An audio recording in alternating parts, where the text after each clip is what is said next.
ಎಲ್ಲರಿಗೂ ನಮಸ್ತೆ. Welcome back to my channel.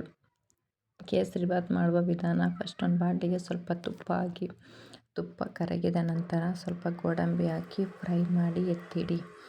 ನಂತರ ದ್ರಾಕ್ಷಿ ಹಾಕಿ ಚೆನ್ನಾಗಿ ಫ್ರೈ ಮಾಡಿ ಅದನ್ನು ಎತ್ತಿಡಿ. ನಂತರ ಅದೇ ಬಾಣಲಿಗೆ ಸ್ವಲ್ಪ ರವೆ ಹಾಕಿ ಚೆನ್ನಾಗಿ ಫ್ರೈ ಮಾಡಿ. ರವೆ ಫ್ರೈ ಆದ ನಂತರ 1 ಕಪ್ ರವೆಗೆ 3 ಕಪ್ ವಾಟರ್ ಹಾಕಿ ಚೆನ್ನಾಗಿ ಕುದಿಸಿದ ನಂತರ ಕೇಸರಿ ಪುಡಿ ಹಾಕಿ ಚೆನ್ನಾಗಿ ಮಿಕ್ಸ್ ಮಾಡಿ.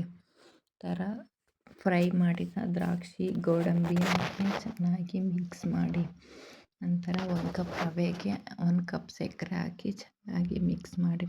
ಅದಕ್ಕೆ ಏಲಕ್ಕಿ ಪೌಡರ್ ಹಾಕಿ ಮಿಕ್ಸ್ ಮಾಡಿ. ರವೆ ಚೆನ್ನಾಗಿ ಬೆಂದ ನಂತರ ತುಪ್ಪ ಹಾಕಿ ಚೆನ್ನಾಗಿ ಮಿಕ್ಸ್ ಮಾಡಿದರೆ ಕೇಸರಿಬಾತ್ ರೆಡಿಯಾಗಿದೆ. ಸರ್ವ್ ಮಾಡಿ.